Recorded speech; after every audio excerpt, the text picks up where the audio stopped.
अनंत वर्णाल दंसन श्रावम् भुक्षामि नियम सारम् केवली श्रुत केवली भणितम् नम करो अनंत उत्कृष्ट दर्शन ज्ञान में जिन वीर को कहूँ नियम सार सुकेवली श्रुत केवली पर कथित को।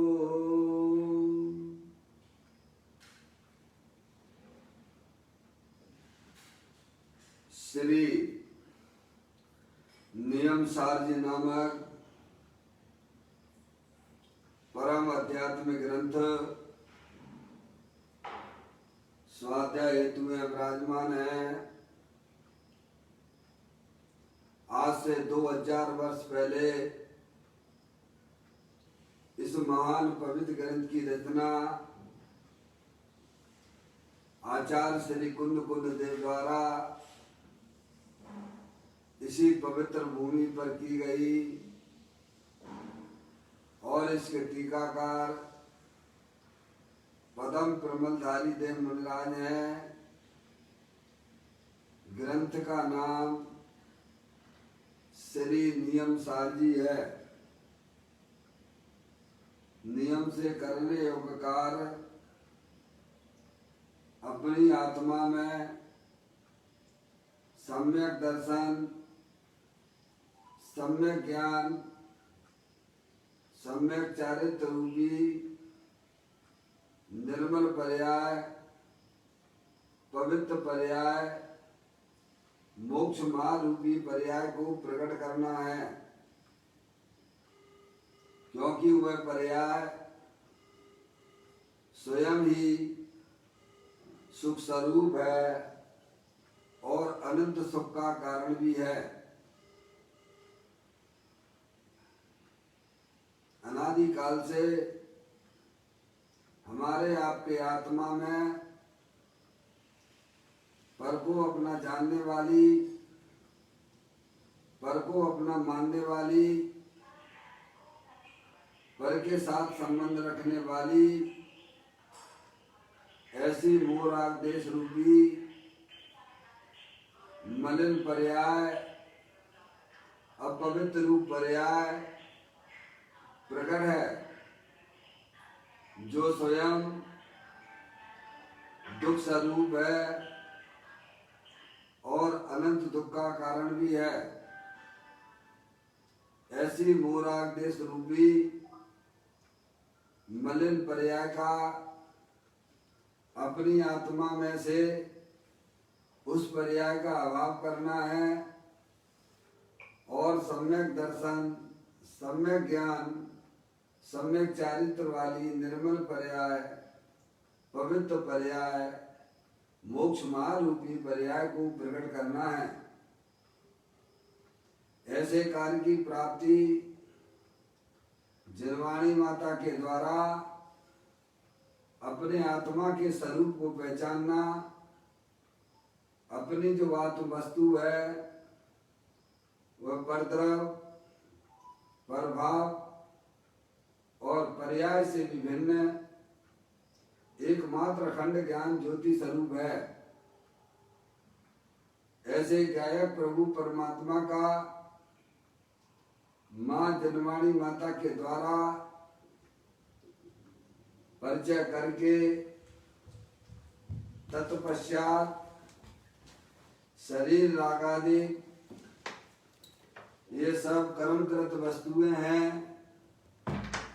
इनका हमारे आत्मा के साथ में किसी भी प्रकार का कोई संबंध नहीं है।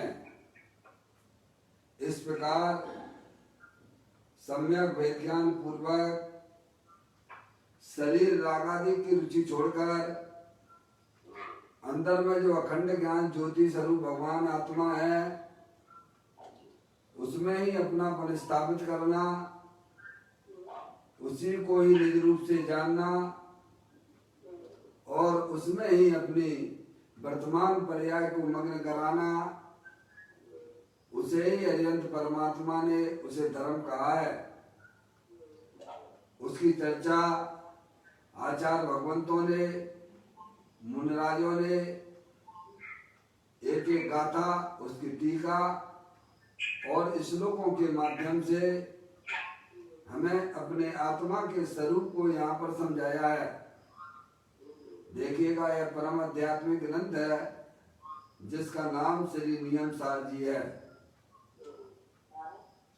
जिसके 9वें अधिकार की चर्चा हम और आप यहाँ पर स्वाध्याय हेतु पढ़ रहे हैं, जिसका नाम है परम समाधि अधिकार, जिसके अंतर्गत 123वें नंबर की गाथा यहाँ आज अपन प्रारंभ करेंगे, जिसमें समाधि का वास्तविक स्वरूप क्या है वह आचार्य भगवंत हमें समझाएंगे। उसे हमें समझने का प्रयत्न करना चाहिए और अपनी आत्मा में, अपनी पर्याय में ऐसी समाधि जो अनंत काल से हमने नहीं की है उसे प्रकट करना चाहिए। गाथा का पाठ करता हूँ। संयम नियम तप से तथा रे धर्म सुकुल सुध्यान से, ध्यावे निजात्मा जो परम होती समाधि है उसे। समाधि किन जीवों को होती है और वह समाधि का वास्तविक स्वरूप क्या है जो हमारे लिए जानना जरूरी है। अनंत काल हो गया है, हमारी आत्मा ने वास्तविक समाधि पर्याय में आज तक प्रकट नहीं की है,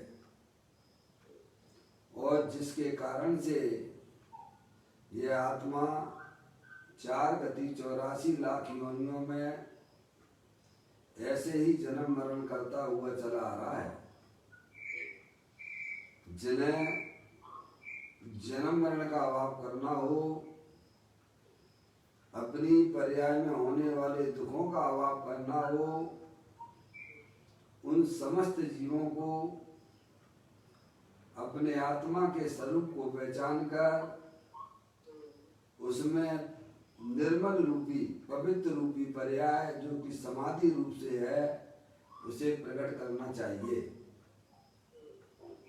इसमें समाधि का वास्तविक स्वरूप इस गाथा में आया है, उसका लक्षण यहाँ बताया है आचार्य भगवंतों ने, उसे हमें समझना चाहिए। संयम नियम तप से तथा रे धर्म सुकुल सुध्यान से, ध्यावे निजात्मा जो परम होती समाधि है उसी। आचार्य भगवंत कहती हैं इस गाथा के माध्यम से जगत के समस्त जीवों को यही समझाने का प्रयत्न कर रहे हैं कि संयम नियम और तप से तथा धर्म ध्यान शुक्ल ध्यान जो आत्मा को ध्याता है उसे उसकी पर्याय में परम समाधि की प्राप्ति होती है। क्या भैया, परम समाधि किनको होती है? जो अपनी आत्मा को पहचान कर उसमें अपनापन स्थापित करते हैं और उसका ही ध्यान करते हैं, उन जीवों को उनकी पर्याय में परम समाधि की प्राप्ति होती है। संयम नियम और तप से तथा धर्म ध्यान शुक्ल ध्यान से जो आत्मा को ध्याता है। किसको ध्याता है? समझ में आया? संयम में भी आत्मा, नियम में भी आत्मा, तप में भी आत्मा, धर्म ध्यान में भी आत्मा और शुक्र ध्यान में भी आत्मा। क्या भाई साहब? आत्मा को जानना हमारे लिए कितना जरूरी है भगवान, आप समझिए। आत्मा को जाने बिना, आत्मा को पहचाने बिना, अपने आप को आत्मा जाने बिना इस संसार सागर से तर नहीं सकते हो भगवान। समझ लीजिए, चाहे कितना भी धर्म के नाम पे जो भी आप करते हो, बैरमुखी होकर वो कोई धर्म अरम नहीं है।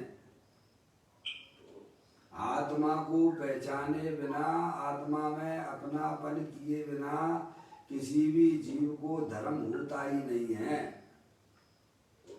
समझ में आ गया भाई साहब?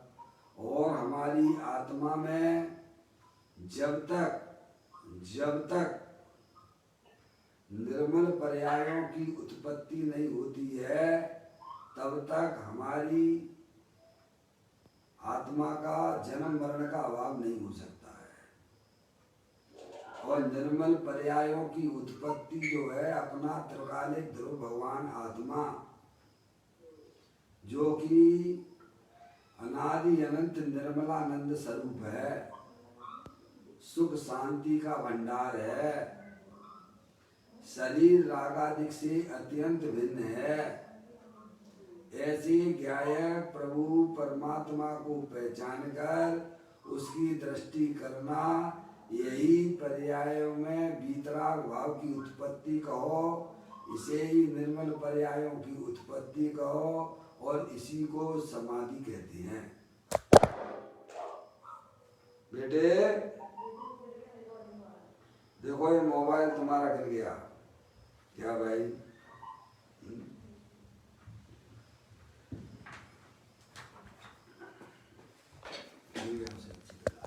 और इसमें किसी को फोन लगाना हो तो देख ले मम्मी, दे दो उन्हें फोन लगाना। इसमें किसी को दो। क्या कहते हैं? गाथा देखिएगा आप, गाथा आपको गाथा से ही भाव समझ में आ जाएगा। संयम में नियम, संयम नियम तप से तथा धर्म शुक्ल, धर्म ध्यान शुक्ल ध्यान से ध्यावे निजात्मा को, निजात्मा जो परम होती समाधि उसे है, जो अपनी आत्मा को संयम से, नियम से, तप से, धर्म ध्यान से और शुक्ल ध्यान से, 5 पॉइंट आए इसमें।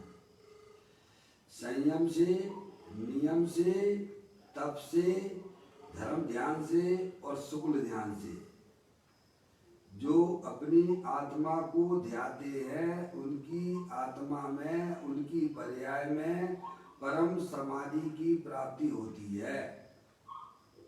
क्या भगवान?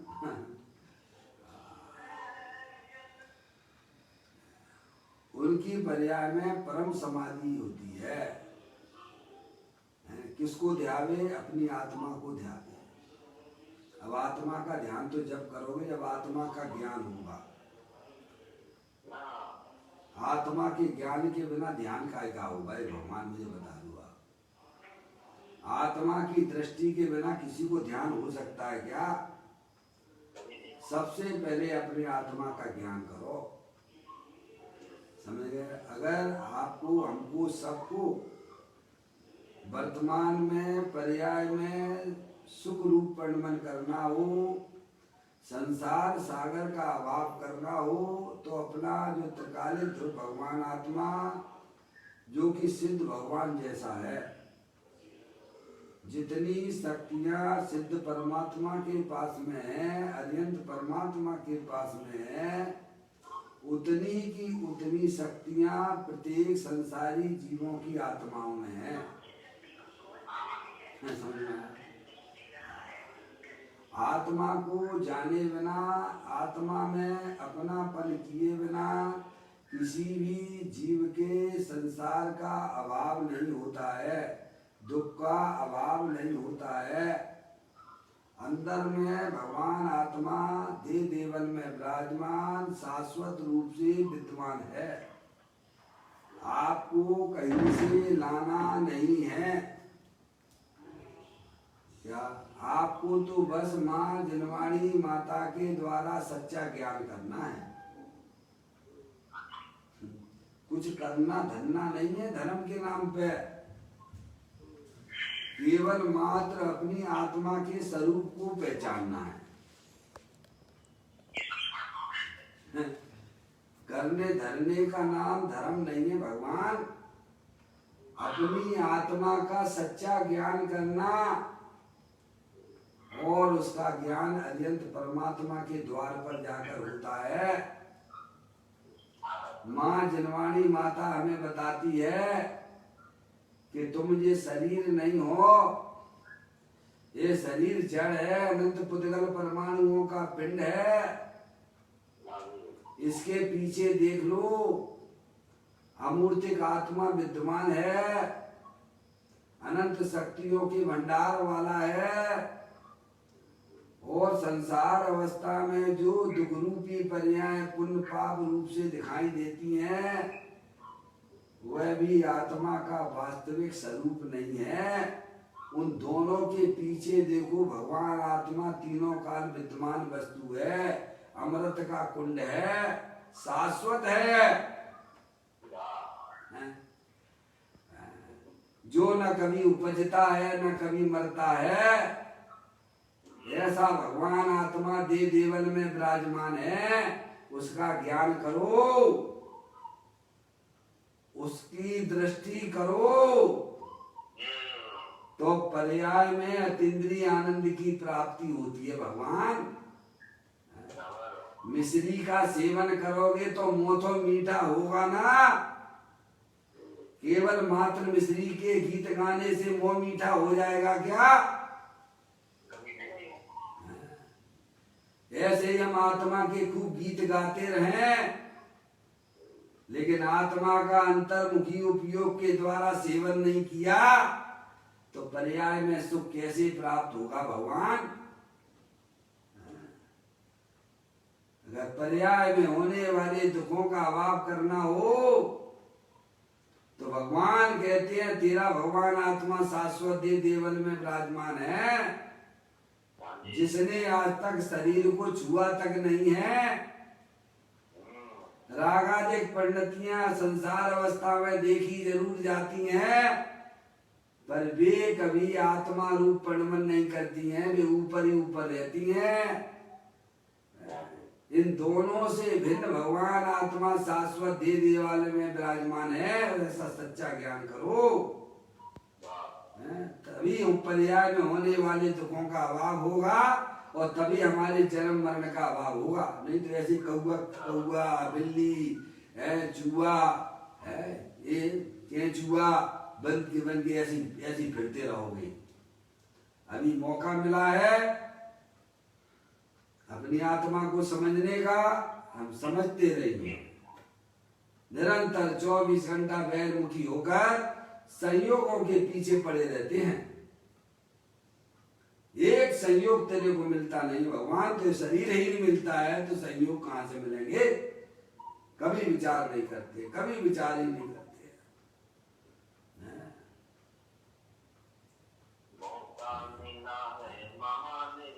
हाँ, चुल्लक महाराज जी बोल रहे भगवान मौका मिला है, चूक मत चौहान, दौल समझ सुन चेत सयाने, काल वृथा मत खोवे, यह नर भव फिर मिलन कठिन है, जो सम्यक नहीं होवे। अगर वस्तु स्वरूप का अगर सच्चा ज्ञान नहीं हुआ तो ऐसे ही कीड़े मकोड़े बनते चले आ रहे हो। अभी हमें आपको सबको मौका मिल गया है? इसे बड़े आनंद के साथ में स्वीकार करो। कहते हैं समाधि का वास्तविक स्वरूप यहां बताते हैं इस गाथा के अंदर।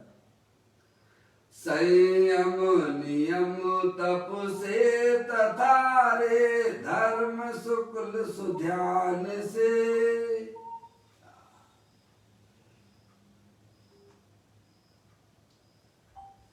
ध्यावे निजात्मा जो परम होती समाधि है उसे।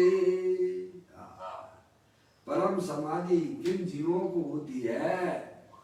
जो जीव संयम से, नियम से, तप से, धर्म ध्यान से, शुक्ल ध्यान से अपनी आत्मा को ध्याते हैं, उनकी आत्मा में परम समाधि की प्राप्ति होती है। अभी चलेंगे ना,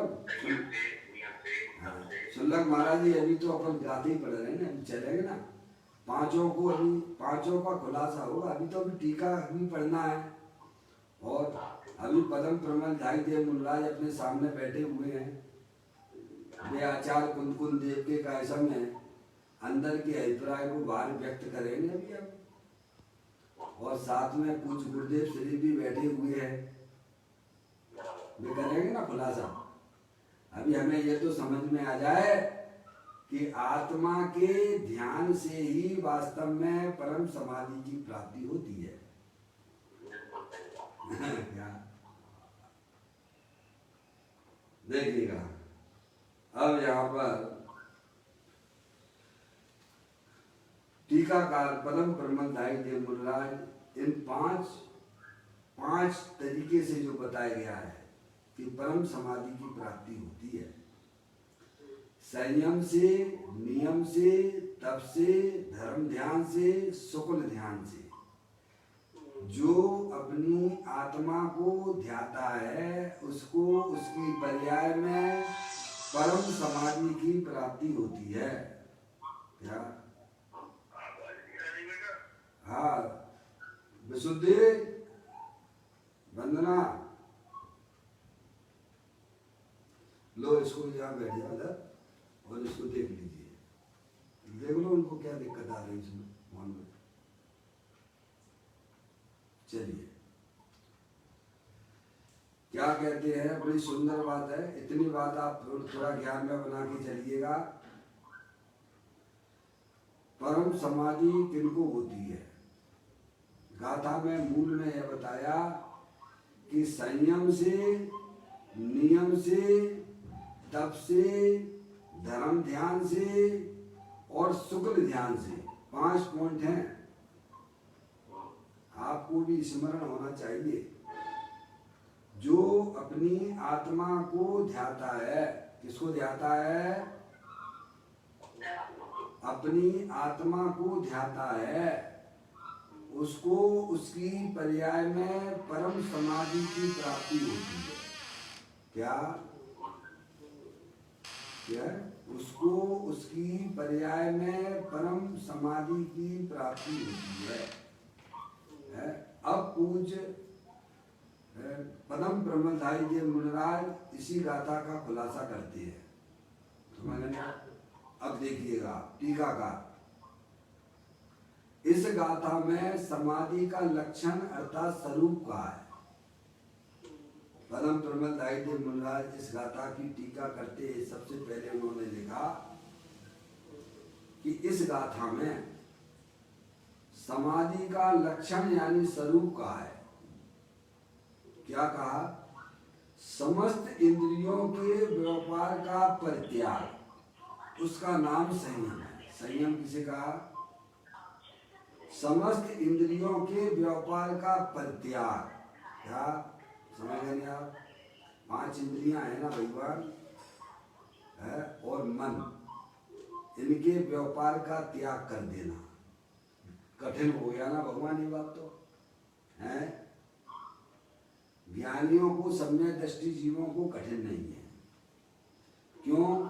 क्योंकि वे अपनी आत्मा को जानते हैं और उनकी पर्याय में अपने आत्मा का लक्ष्य चल रहा है, इसीलिए वे इंद्रिय विजेता हैं। सम्यक दृष्टि जीव भी इंद्रिय विजेता है। क्या? ऐसा नहीं है नेक नेक में गर्मी लग रही, नेक नेक में सर्दी लग रही है तुम काय के इंद्रिय विजेता हो भगवान है? यहाँ कहते हैं संयम किसे कहना, अभी पूरा खुलासा होने वाला है, शांति से सुन लेना भगवान। अच्छी चलेगा। बोल बहुत बढ़िया बढ़िया है, इसमें 5 बोल आए हैं। हाँ, शांति का मार्ग है, धीरज का मार्ग है, समझने का मार्ग है। कहते हैं इस गाथा में समाधि का लक्षण स्वरूप कहा है।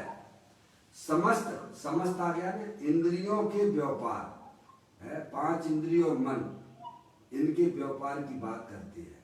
इनका करना है परित्याग। क्या? इंद्रिय विजेता बनो। नेक नेक में हमारी आत्मा में कसाय उत्पन्न हो जाती हैं। अगर शरीर को अनुकूलता ना मिले है भाई साहब, इसका विषय ना मिले, गर्मी पड़ रही है, कूलर चलाइए आप, क्या तो तुम क्या इंद्रियों को जीतोगे भगवान? पंखा चलाओ हैं, ये विजेता के लक्षण है क्या? पूत के पांव पन्ना में दिख जाती है। समझ में आया भैया?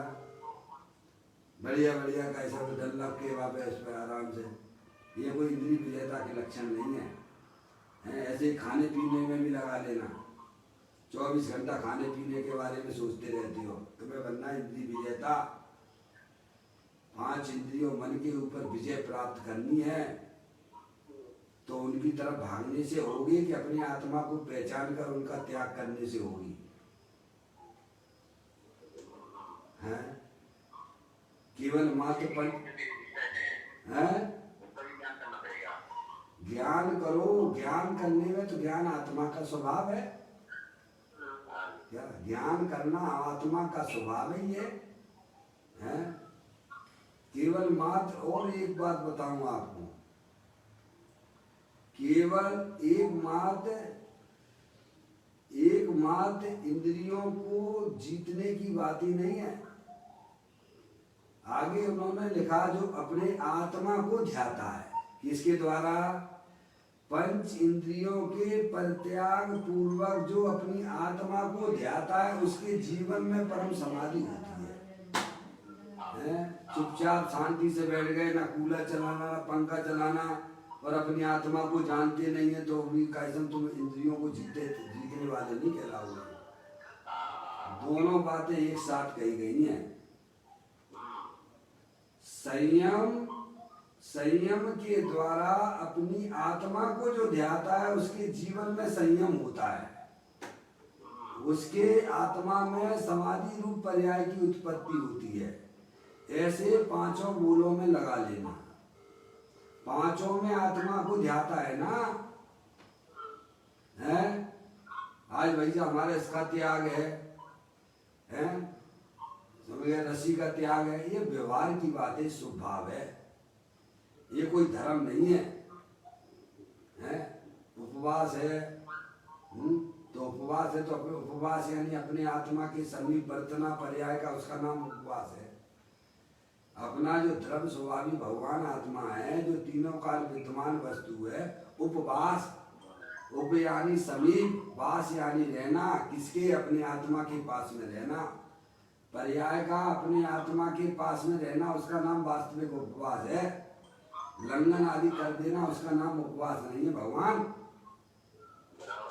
ऐसी कोई बातें हमारे ग्रंथों के अंदर विद्यमान है।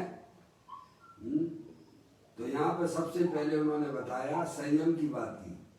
पहले अपन पूरी टीका पढ़ते हैं, फिर अपने सामने पूज्य गुरुदेव श्री भी यहाँ पर उसका खुलासा करने के लिए आए हुए हैं, वो उनका भी अपन पढ़ेंगे। कहते हैं यहाँ इस गाथा में समाधि का लक्षण स्वरूप कहा है। समस्त इंद्रियों के व्यापार का परित्याग सुसंयम है। परित्याग का मतलब त्याग करना, त्याग का मतलब उनका लक्ष्य छोड़ देना, और अंदर में जो अखंड ज्ञान ज्योति स्वरूप भगवान आत्मा है, उसका लक्ष्य करना, उसका नाम संयम कहलाता है। संयम किसे कहना? 5 इंद्रिय और उनके विषयों का त्याग करना, यानी उनका लक्ष्य छोड़ देना, और अंदर में शाश्वत चैतन्य वस्तु जो तीनों काल विद्यमान है, उसका लक्ष्य करना, उसका नाम संयम है। इसी गाथा में लिखा हुआ, हम अपनी तरफ से कुछ नहीं बोल रहे भगवान, जो तुम समझो कि मैं अपनी तरफ से बोल रहा हूँ। आप पढ़ लो ना, पढ़ो, इसी गाथा में लिखा हुआ है कि संयम किसे कहना। संयम नियम तप से अरे धर्म ध्यान सुकुल ध्यान से ध्यावे निरात्मा जो परम समाधि होती उसे। क्या समझ आया? केवल मात्र भारी भारी उपाय अपन करते रहे और अंदर से आत्मा का सेवन ना करें तो संयम भी नहीं होता है और नियम की भी व्याख्या आएगी तब भी नहीं होता है। क्या? और धर्म ध्यान भी नहीं होगा, शुक्ल ध्यान भी नहीं होगा। चुल्लक महाराज जी ऐसी कोई बात है? देखो यहाँ कहते हैं पदम प्रमलदायी देव मुरार आचार्य भगवंतों की भाव को यहाँ पर प्रकट करते हैं। समस्त इंद्रियों के व्यापार का परित्याग सुसंयम है, एक बात।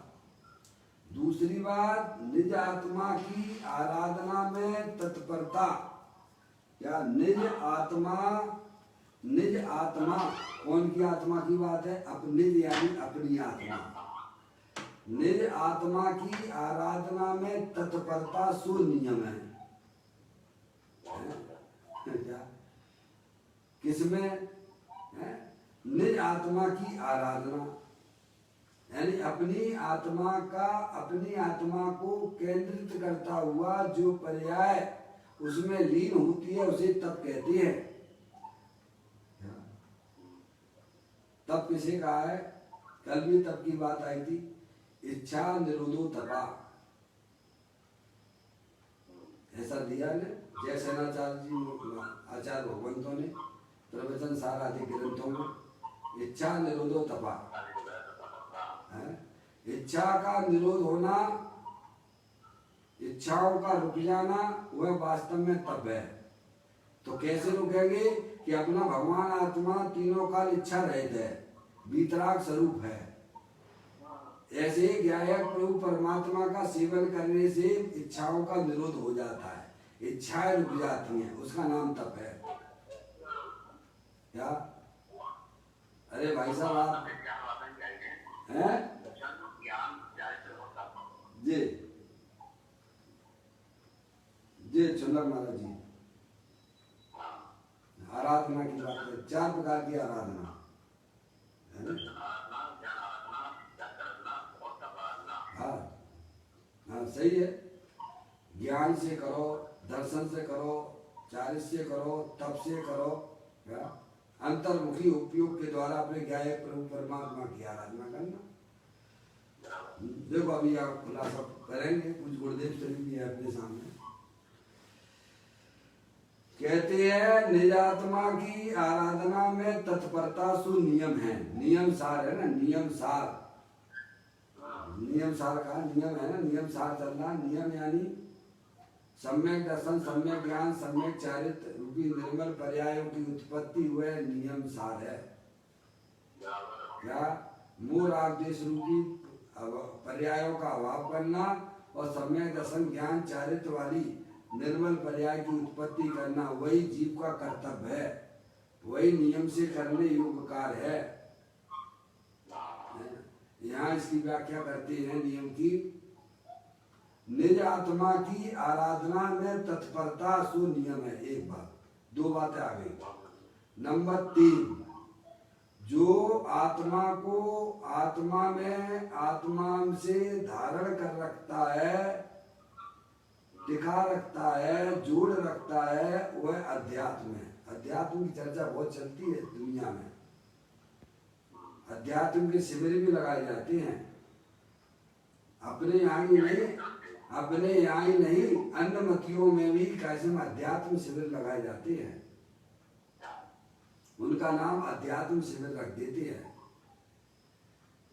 क्या? लेकिन अध्यात्म कैसे कहते हैं भाई साहब? तो यहाँ कहते हैं आत्मा को आत्मा से धारण कर रखना, टिका रखना, जोड़ के रखना, वह अध्यात्म है। जिसमें अपने आत्मा की द्रव्य की चर्चा ना हो,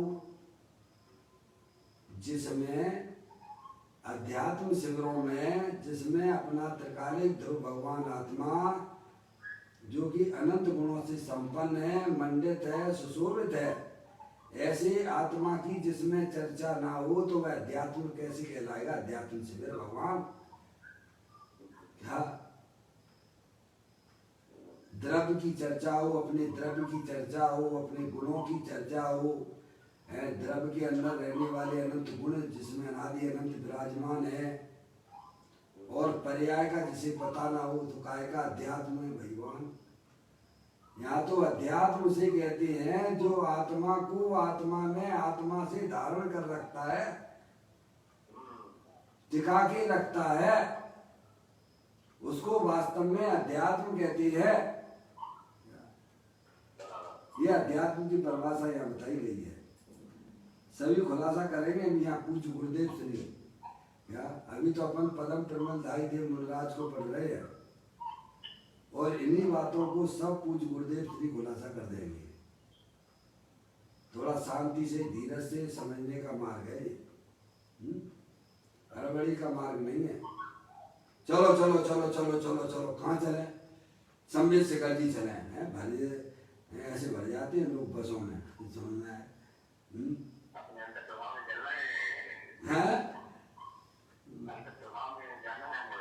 हाँ, अपने आत्मा को जानोगे तो चुल्ला महाराज जी जा पाएंगे क्या? आत्मा को जाने बिना कोई नहीं जा सकता आपने क्या? इसीलिए कहा है आत्म ही है देव निरंजन, आत्म ही सतगुरु भाई, आत्म शास्त्र धर्म आत्म तीर्थ आत्मा सुखदाई, आत्मनन ही है रत्नात्रय पूरित अवगाहन सुखदाम, ऐसे देव शास्त्र सतगुरुवर आत्म तीर्थ में करे स्नान। देखो कितनी बढ़िया बात है भाई। आत्मा को जाने बिना पर्याय में कभी भी सुख शांति की प्राप्ति नहीं होती है, और आत्मा का सेवन किए बिना पर्याय में होने वाले दुखों का अभाव भी नहीं होता है। मिश्री मीठी है, मोह हमारा जल रहा है तो क्या करना? अरे मोह हमारा जो जल रहा है तो भाई साहब मिश्री मीठी चीज का सेवन करो तो तुम्हारा मोह जलना खत्म हो जाएगा। ऐसे ही हमारी पर्याय में अनादिकाल से दुख रूपी पर्याय चली आ रही है। अपना आत्मा भगवान अद्वैत परमात्मा ने कहा कि सुख शांति स्वरूप है, उसका सेवन करो तो पर्याय में दुख का अभाव हो जाएगा और भाई साहब आनंद ही आनंद हो जाएगा। भगवान सीधा सीधा लॉजिक से न्याय से भगवान अपन को समझाते हैं। जिनकी भली होनार होती है उन्हें भगवान की बातें बड़ी अमृत के समान काम करती हैं। बचना अमृत बीतराग नो परम शांत रस मूल, औषध जी भव रोग नो कायर नो प्रतिकूल। माँ जनवाणी माता अमृत का सेवन कराती है। भव्य जीवों को भगवान की बातें अमृत के समान लगती हैं, और जो पंच इंद्रिय के गुलामी होते हैं उन्हें भगवान की बातें अच्छी नहीं लगती हैं, क्योंकि उनका रस पंच इंद्रिय के विषयों में पड़ा हुआ है। समझ में आया? ये कायर है जिन्हें पंच इंद्रिय का रस निरंतर उनकी पर्याय में चल रहा है। वे एक नंबर के दास है, पराधीन है वो जीव। जिन्होंने इंद्रियों पे विजय प्राप्त की है, जिन्होंने अपनी आत्मा का आनंद चखा है, क्या भाई साहब, वे ही सब मोक्ष मार्गी जीव कहलाते हैं। आत्मा को जाने बिना कोई भी जीव मोक्ष मार्ग में गमन नहीं कर सकता है, और ना कोई इंद्रिय विजेता हो सकता है। इंद्रिय विजेता भी वही होता है जो अपनी आत्मा को जानता है, जो अपनी आत्मा का सेवन करता है। अंतर्मुखी उपयोग के द्वारा शाश्वत देवालय में विराजमान भगवान आत्मा सिद्ध भगवान जैसा विराजमान है, कहीं जाना नहीं है। भगवान आत्मा अंदर में सिद्ध भगवान जैसा ही विराजमान है। अपनी अज्ञानता को दूर करो। मैं चेतनेश्वर भगवान आत्मा हूँ, शरीर रागादिक में नहीं हूँ। ये सब कर्म कृत वस्तुएं हैं, इनका हमारे आत्मा के साथ में किसी भी प्रकार का कोई संबंध नहीं है। ऐसी पर्याय में दृढ़ता हो, विश्वास हो, तब मोक्ष मार्ग में गमन होता है। भगवान अध्यात्म की बात करते हैं। बताया, दो बातें बताई, संयम की बात बताई, नियम की बात बताई, और फिर जो है तप यानी अध्यात्म। अध्यात्म का दूसरा नाम तप भी है। क्या? अध्यात्म का दूसरा नाम तप। पहले अध्यात्म किसे कहना? तो कहते आत्मा को, आत्मा में आत्मा से धारण कर रखता है, टिका रखता है, जोड़ रखता है, वह अध्यात्म है। यानी अपनी पर्याय को अपने त्रिकालिक ध्रुव भगवान आत्मा के साथ जोड़ता है, संबंध बनाता है, उसकी पर्याय में अध्यात्म की उत्पत्ति होती है। वही वास्तव में आध्यात्मिक जीव है, जिसको योग भी कहते हैं, जिसको तप भी कहते हैं। योगी यानी पर्याय का संबंध द्रव्य के साथ में करना, इसका नाम योग, इसका नाम अध्यात्म, और इसी का तीसरा नाम लिया यहाँ पे तप, उसे कहते हैं तप। क्या समय क्या करना है? भगवान सच्चा ज्ञान कर लो। भगवान आत्मा तो तुम प्रकृति की तरफ से बने बनाए ही हो। एक समझदार व्यक्ति तो आप ही हो। बाकी के 5 द्रव्य तो जो है मूर्ख है, जड़ है, उन्हें कुछ पता भी नहीं है। धर्म द्रव्य है, अधर्म द्रव्य है, आकाश द्रव्य है, काल द्रव्य है, पुद्गल द्रव्य है, वे ना समझ है, उन्हें कुछ पता भी नहीं है। प्रकृति ने आपको बिल्कुल बढ़िया व्यक्ति, आनंद स्वरूपी आत्मा बनाया है। बोलो वैसा गिफ्ट मिली है आपको भगवान प्रकृति की तरफ से, उसका सेवन करो। क्या? प्रकृति ने आपको आत्मा रूप से का समय, प्रकृति में आपका जो अस्तित्व है वो काय का है? ज्ञानानंद मूर्ति स्वरूप है, अमूर्तिक है, उसको पहचानो। क्योंकि अनंत शक्तियों के भंडार वाला है, शाश्वत है, ये देवालय में विराजमान है। शरीर रागादि को जिसने आज तक छुआ तक नहीं है, ऐसा भगवान आत्मा दे देवालय में विराजमान है। क्या भाई साहब? अनंत काल हो गया, हमने अपनी आत्मा के स्वरूप को ना जाना, इसीलिए पर्याय में दुख का भाव भी नहीं हुआ। हम अपने पर्याय में होने वाले दुखों का अभाव कहाँ से करते हैं? पंच इंद्रिय के विषयों की अंदर में रुचि रख के उससे दूर करना चाहते हैं, जो कि पॉसिबल ही नहीं है। भव वन में जीवर घूम चुका, कण कण को जीवर भर देखा, मृग सम मृग तृष्णा के पीछे, मुझको ना मिली सुख की रेखा। मिलेगी कैसे? चुल्लक महाराज जी, जहाँ चीज है वहां अपन देख ही नहीं रहे हैं। अपने घर में चीज गिरी है और बाहर सड़क पे जाके देख रहे, तो कैसे मिल जाएगी? भगवान मुझे बताओ। आपकी अंगूठी पापा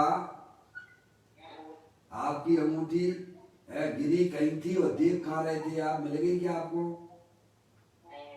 हमारे पापा की उस समय में भिंड में ही था, इनकी अंगूठी गिर गई थी कारखाने में, और सब घर में सबको ढूंढाई करवा रहे, हमारी अंगूठी ढूंढो घर में, कहाँ गई? पापा आपकी अंगूठी खो गई थी। अरे पापा कहाँ है?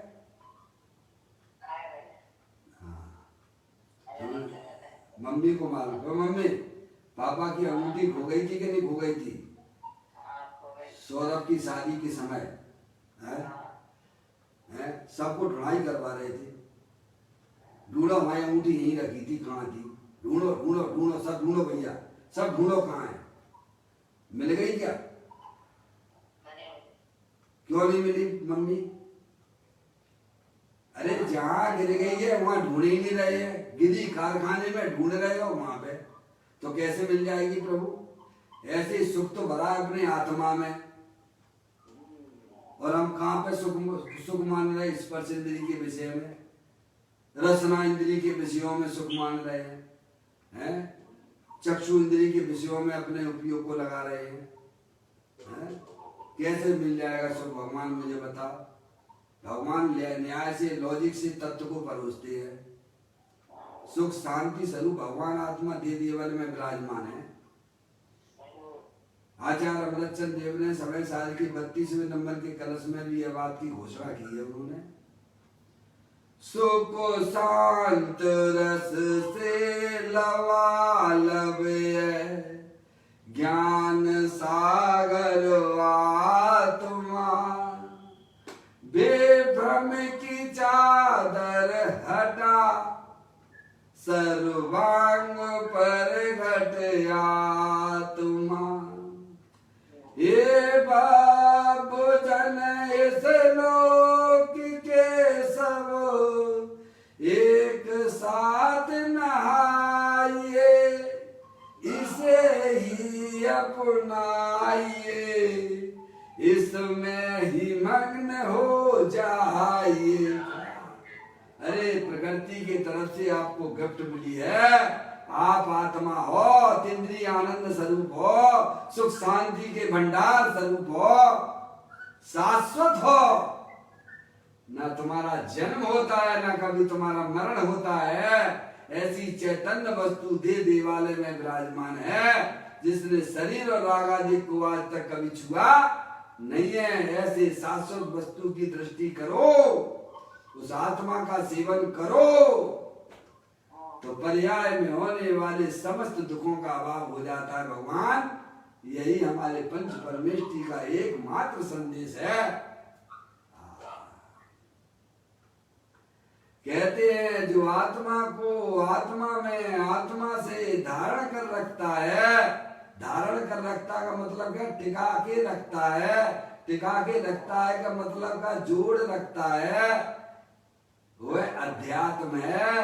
यानी अपनी पर्याय का संबंध अपने त्रिकालिक ध्रुव भगवान आत्मा से कर दो तो योगी भी हो जाओगे, और तुम्हारी पर्याय में तप भी हो जाएगा भगवान, और समस्त प्रकार की इच्छाओं का निरोध भी हो जाएगा। हैं? बोलो क्या करना है? आत्मा तो बने बनाए हो ही, रेडीमेड हो तुम, और पर्याय के बिना द्रव्य कभी होता नहीं है। होता हो तो बता दो, एक आध द्रव्य ऐसा वस्तु बता दो जो पर्याय के बिना होती हो। अरे एक आध तो बता दो भगवान कि पर्याय के बिना द्रव्य होता हो, द्रव्य बिना पर्याय की होता हो। ये जगत में चेतन हो चाहे चेतन हो, निर्णय करोगे तो आपको आपकी आत्मा आपकी पर्याय में प्राप्त हो जाएगी। बिना निर्णय के, अनादिकाल से बिना निर्णय की गाड़ी चल रही है धर्म के नाम पे, धर्म के नाम पे बिना निर्णय की गाड़ी चल रही है।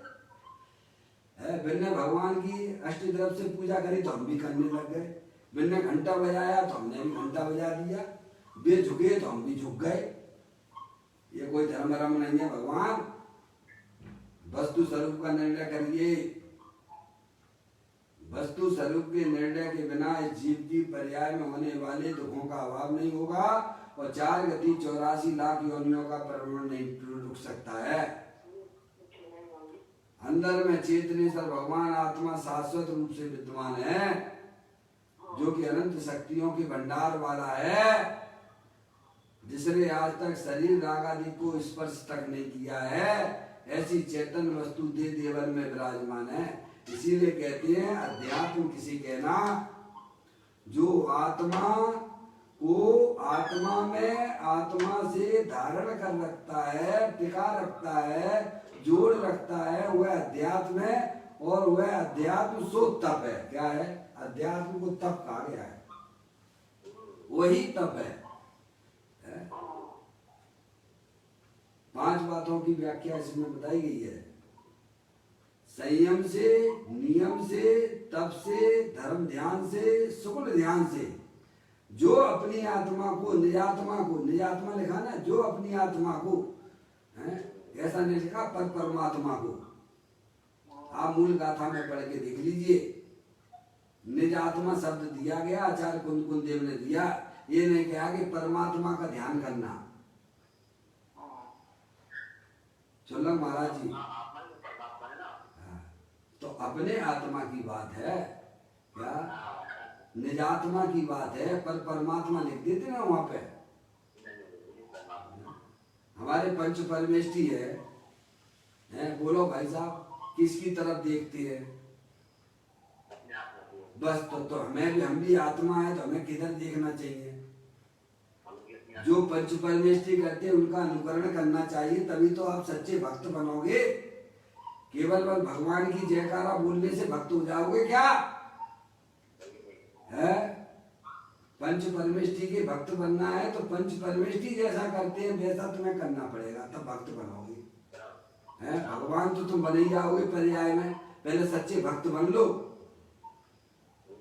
है पहले पर्याय में सच्चे भक्त बनो।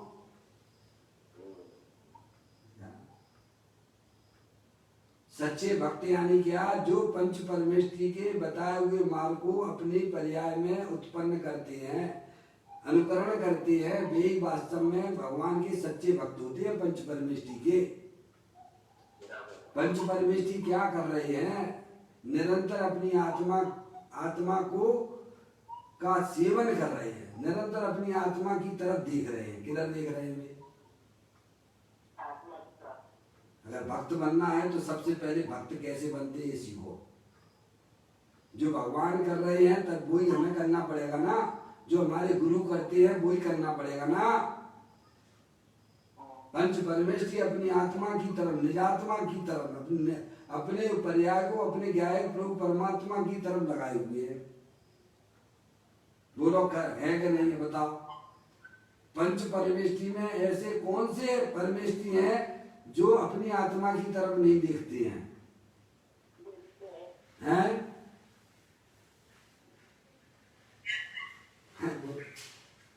भक्त बनना है तो ऐसे बनो ना। भक्त हम कब कह रहे हैं? भक्त नहीं भगवान बनेंगे। पहले भक्त बनो फिर बाद में भगवान बनोगे पर्याय में। अभी भक्त हो नहीं पाए, भगवान कहां से बनोगे? पर भक्त कहते किसे है? जो हमारे पंच परमेष्टि करते हैं वही उनका सच्चा भक्त अपनी आत्मा को ध्याता है, वही वास्तव में पंच परमेष्टि, वही भक्त कहलाता है। समझ गए ना? ना भक्तों की परिभाषा जानते हैं क्या? बड़ी सुंदर बात यहाँ कहती है, जो आत्मा को आत्मा से धारण कर रखता है, टिका रखता है, जोड़ रखता है, वह अध्यात्म है, वह अध्यात्म है, सो तप है। कितनी बात हो गई शुल्लक महाराज जी? 3 बातें हो गई, 3 बातें आ गई अभी आपकी। अभी थोड़ा शांति से सबको अपन खुलासा यहाँ करने वाले हैं। अभी अपने पास में पूज्य गुरुदेव शरीफ यहाँ बैठे हुए हैं।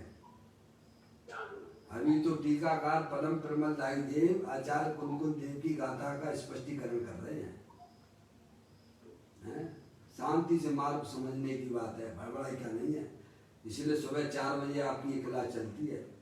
या दुनिया का ऐसा, दुनिया का सोने का टाइम होता है, वह ज्ञानियों को जगने का टाइम होता है। वो समझ में आया है क्या? किनको? हाँ प्रदीप झांझरी जी, हाँ हाँ हाँ।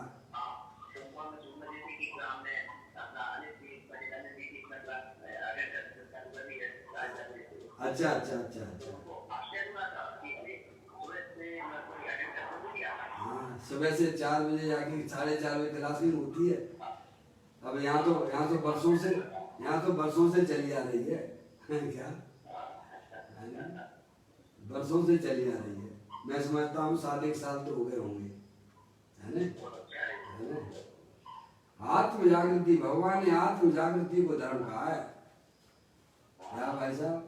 अपनी पर्याय में जागृति आ जाना। मैं मनुष्य नहीं हूँ, मैं स्त्री नहीं हूँ, मैं तो एकमात्र अखंड ज्ञान ज्योति स्वरूप भगवान आत्मा हूँ।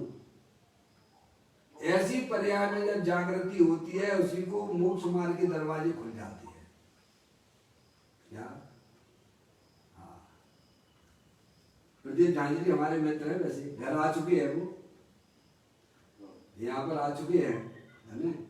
प्रदीप झांझरी हैं, बड़े दादाजी हैं, विमल झांझरी जी है, बहुत अध्यात्म रसिक है, बहुत प्रेमी है, बहुत बढ़िया सूक्ष्म चर्चा करने वाले हैं, सब स्वाध्याय जीव है ना? हाँ। तो कहते हैं, बड़ी सुंदर बात यह बताते हैं, पदम प्रमलधाई देव मुन्नाय, अध्यात्म किसे कहते हैं?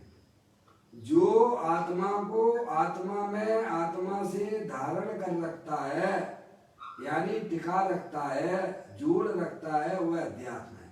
यानी अध्यात्म किसे कहना कि अपनी वर्तमान पर्याय को अपने त्रिकालिक ध्रुव भगवान आत्मा से जोड़ देना।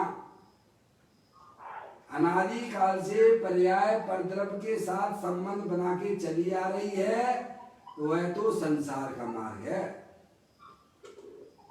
अपनी आत्मा को पहचान कर अपनी वर्तमान पर्याय को अपने द्रव्य के साथ जोड़ के रखना, उसको भगवान ने अध्यात्म कहा है, और वही वास्तविक तप है। क्या भैया? पापा, मम्मी पापा आ गए? अभी नहीं आए? पापा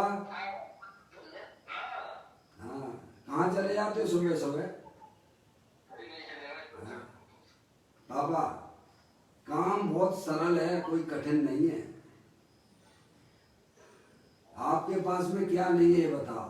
क्या द्रव्य नहीं है, क्या गुण नहीं है, क्या पर्याय नहीं है? अरे बोलो भगवान है, फिर काय के लिए फिर ये दिक्कत आ रही है? घर में अगर रसोई में घर में सारी चीजें किचन में पड़ी हो खाने पीने की, और दुनिया भर में का ऐसा में कर्फ्यू लगा है, अभी तो कितने महीने तक चला, लॉकडाउन है पूरे, बना रहे लॉकडाउन, मैं क्या करना है? घर में तो सारी चीज खाने पीने की पड़ी हुई है, तो उसे कोई चिंता होती है क्या? है ये सारी चीजें पड़ी हुई हैं और अकेले रहते हो, तो अभी क्या करना पापा? बना लो और खा लो, बना लो और खा लो, और बनाना नहीं आता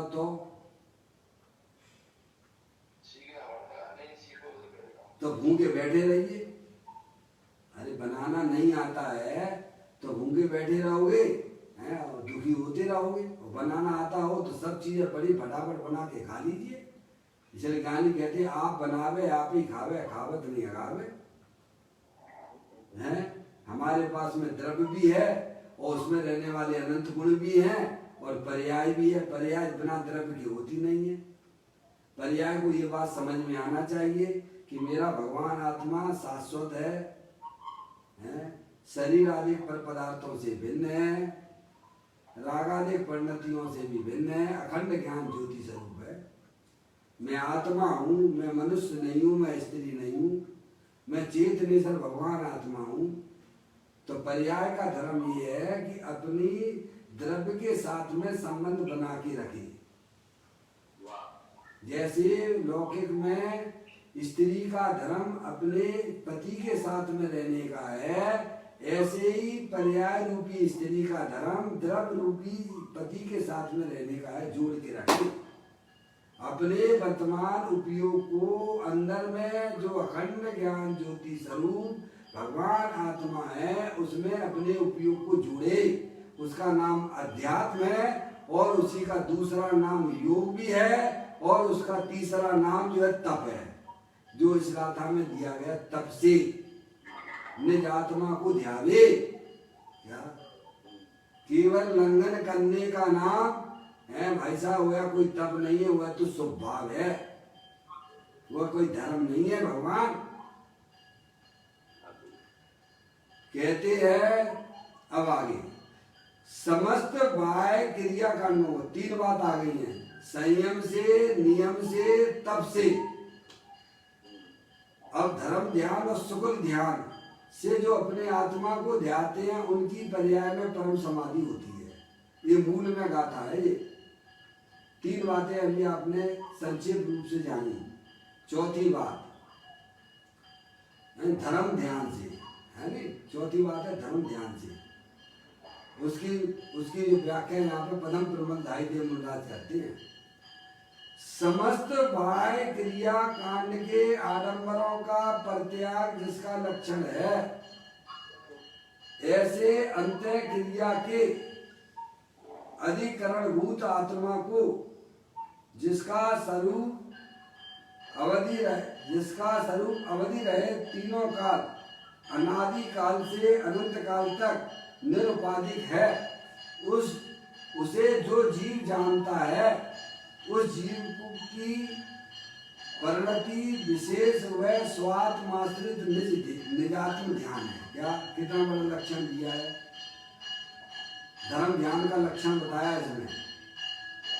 धर्म ध्यान किसे कहना है, पूरा आप पढ़ लीजिए। धर्म ध्यान की व्याख्या जब की गई है, बाह्य क्रिया कांड के आडंबरों का परित्याग। क्या वैसा जिसे श्रीमद राजचंद्र जी ने भी अपने कविता में इस बात को बोला है।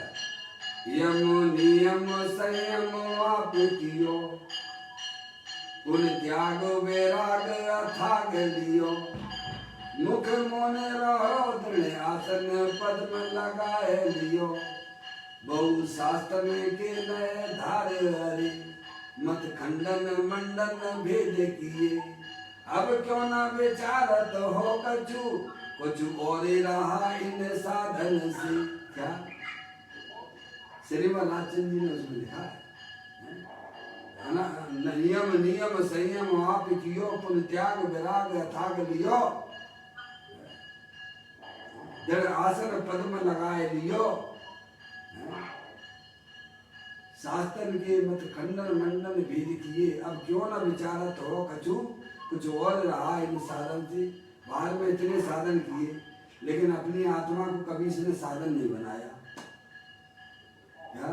बाहरी साधन को साधन मान के बैठ गए। एक बार नहीं अनंत बार यम नियम संयम आप कियो, एक बार नहीं अनंत बार किए, लेकिन अपनी आत्मा को इसने साधन नहीं बनाया, तो पर्याय में निराकुलता की उत्पत्ति नहीं। तो यहाँ कहते हैं समस्त बाह्य क्रिया कांड के आडंबरों का परित्याग। एक बार शरीर आश्रित सब चीजें हैं। बाह्य क्रिया कांड के आडंबरों का परित्याग जिसका लक्षण है, धर्म ध्यान का लक्षण बता रहे हैं चुल्लक महाराज जी। धर्म ध्यान का लक्षण बता रहे हैं। धर्म ध्यान किसे कहना, 3 बातें तो आप लोग सब इसी में उलझे हुए हैं। मैंने देखा, मैं तो आपको तो मालूम है ब्रह्मचारी जी हैं, चुल्लक महाराज जी हैं, जब आप ब्रह्मचारी थे अपने आश्रम में रहते थे हैं, देखिए वहाँ तो सब तरह के त्यागी आते थे ना वहाँ पे। क्या नाम किसी का लेने की जरूरत नहीं है वैसे, क्या नाम लेने से थोड़ा बुराइयां हो जाती हैं, समझ में। सामायिक में बैठ चुल्लक महाराज जी सामायिक में बैठते थे, तो आते थे वहाँ, तो त्यागी व्रती सभी आते थे, तो मैं देखता था। भोजन किया, सामायिक में बैठे और इतने झुक जाते थे कि भाई साहब जो है पूरा 90 डिग्री का कोण बन जाता था। सिर झुकते का ऐसा में पूरी उनकी कमर जो है पैरों तक आ जाती थी। क्यों? क्योंकि पर्याय ने अंदर त्रिकालिक ध्रुव भगवान आत्मा का आश्रय नहीं किया है, और जब तक वह पर्याय अपने त्रिकालिक ध्रुव भगवान आत्मा का आश्रय नहीं लेती है, तब तक पर्याय में होने वाले वो सामायिक भी नहीं होगी, आपका धर्म ध्यान भी नहीं होगा। क्या भाई, पर्याय को जागृति चाहिए। अपने त्रिकालिक ध्रुव भगवान आत्मा जो कि अमूर्तिक है, अरूपी है, उसके आश्रय से खड़ी हो पर्याय। ये पर्याय का धर्म है, समझ रहे? इसीलिए यहाँ पे ये कहते हैं बाह्य क्रिया कांड के आडंबरों का परित्याग जिसका लक्षण है, ऐसे अंत्य क्रिया के पदम प्रमल धाय मुनराज अपनी टीका कर रहे हैं। धर्म ध्यान की व्याख्या उन्होंने की है यहाँ पर। ये कोई सोनगढ़ वोनगढ़ वालों का नहीं, सोनगढ़ का जन्म तो अभी 100 साल पहले हुआ है, हमें यार ये तो हजारों वर्ष पहले की बात है, कोई आज की बात नहीं है। जिनको पढ़ना है पढ़ लो, आचार्य भगवंतों को पढ़ लो, मुनराजों को पढ़ लो, ग्रंथों के अंदर ही विद्वान है कि धर्म ध्यान किसे कहते हैं। बाह्य क्रिया कांड के हैं चुल्ला महाराज जी,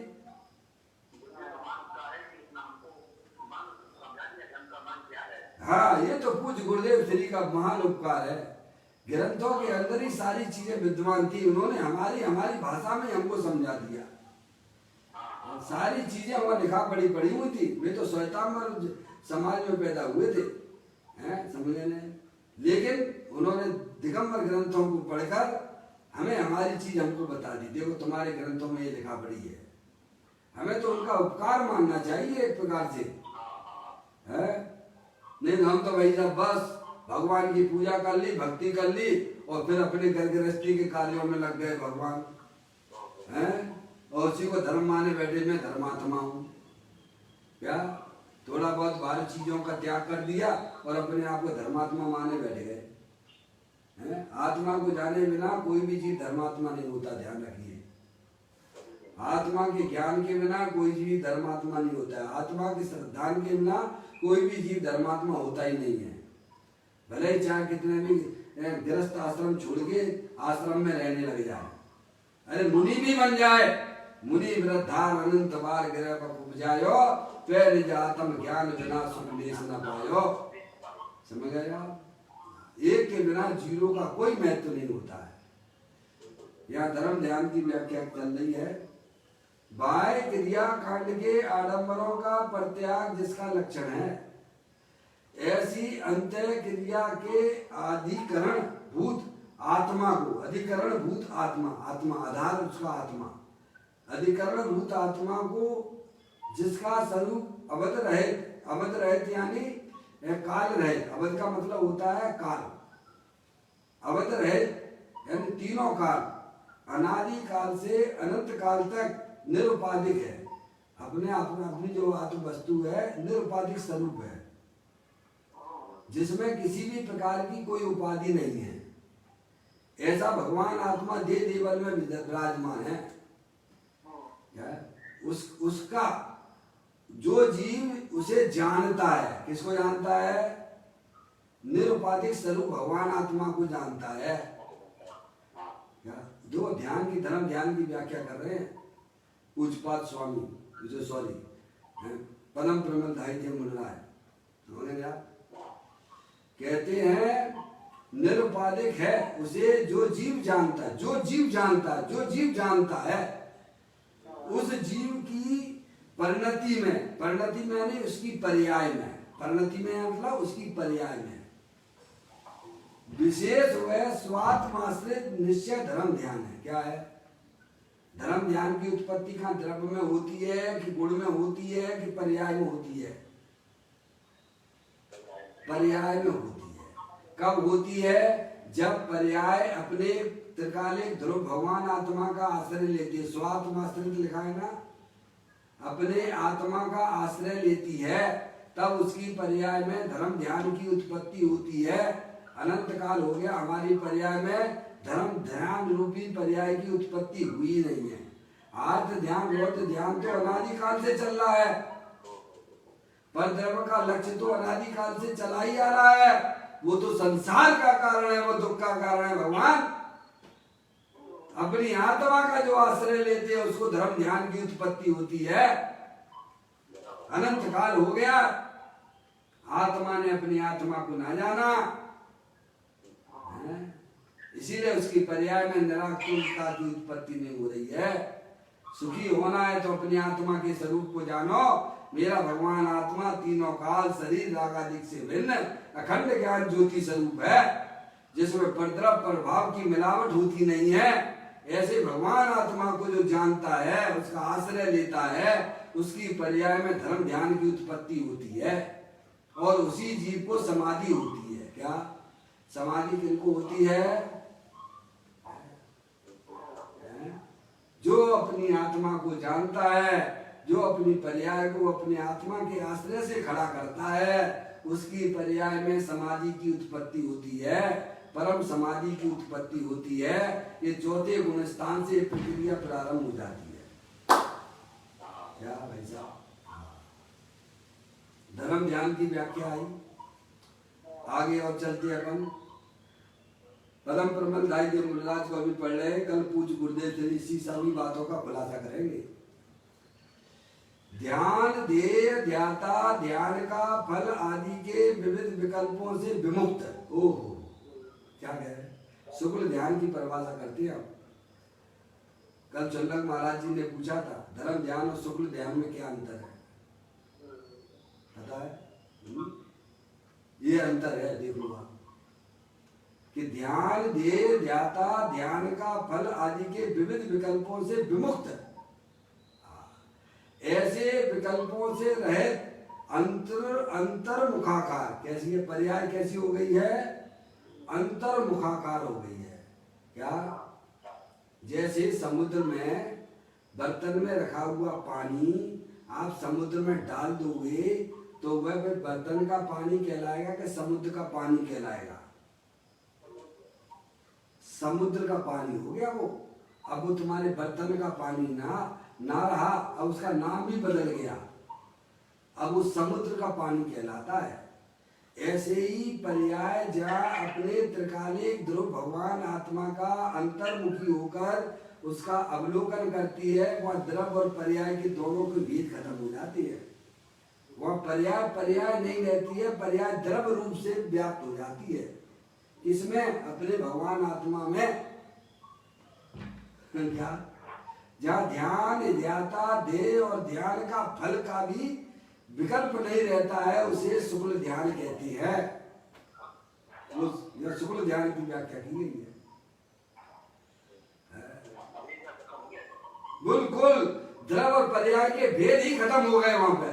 क्या ऐसी तल्लीन हो गई है पर्याय कि उसे भाई साहब है, कहाँ द्रव कहाँ गुण कहाँ पर्याय, वो तो मस्त है बस है, समझे? ऐसा धर्म ध्यान होता है, तभी वास्तव में मोक्ष रूपी केवल ज्ञान रूपी पर्याय की उत्पत्ति होती है। भगवान है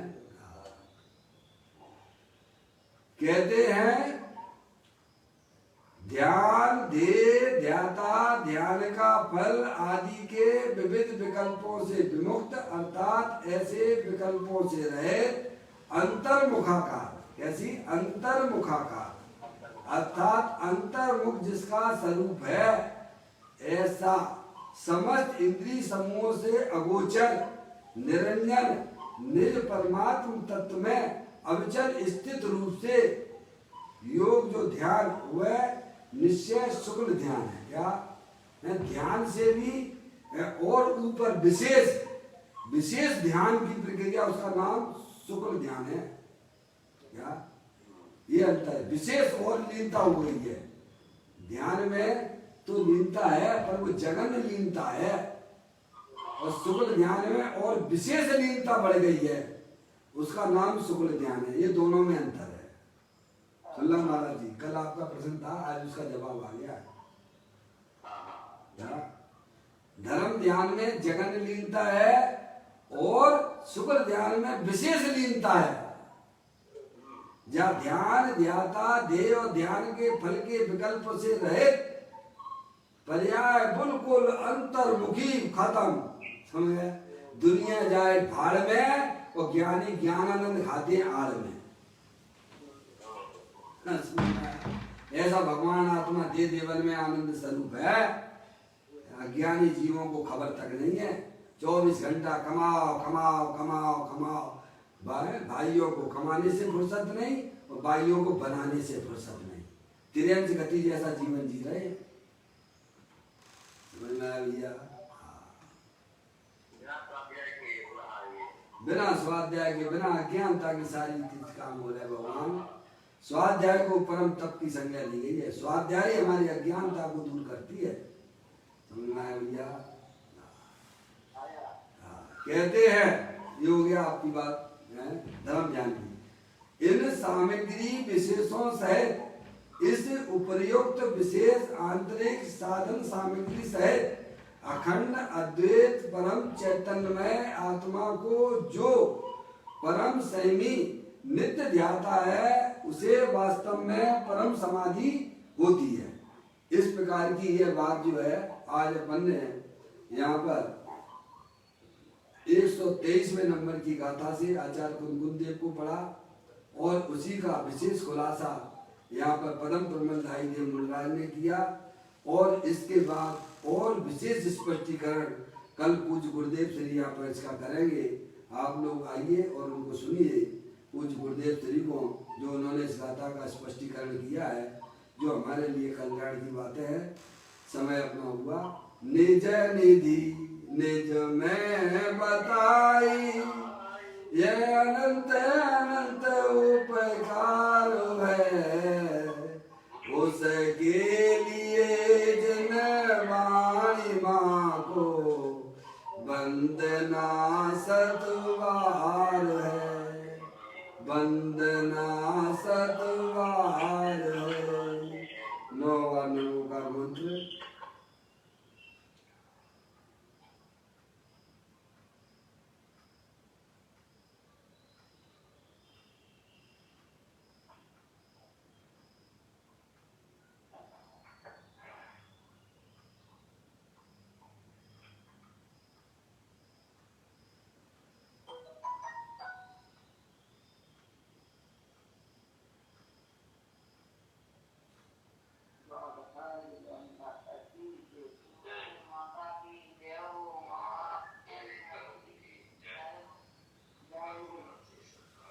बोलो द्वादशांग जन्मानी माता की जय, महान जन धर्म की जय। सभी साधर्मी आत्मार्थी बंधुओं को सादर जय दिन। शुद्धात्म वंदन। चुल्लक जी महाराज शुद्धात्म वंदन। जय हो जय हो। जय जय जय जय।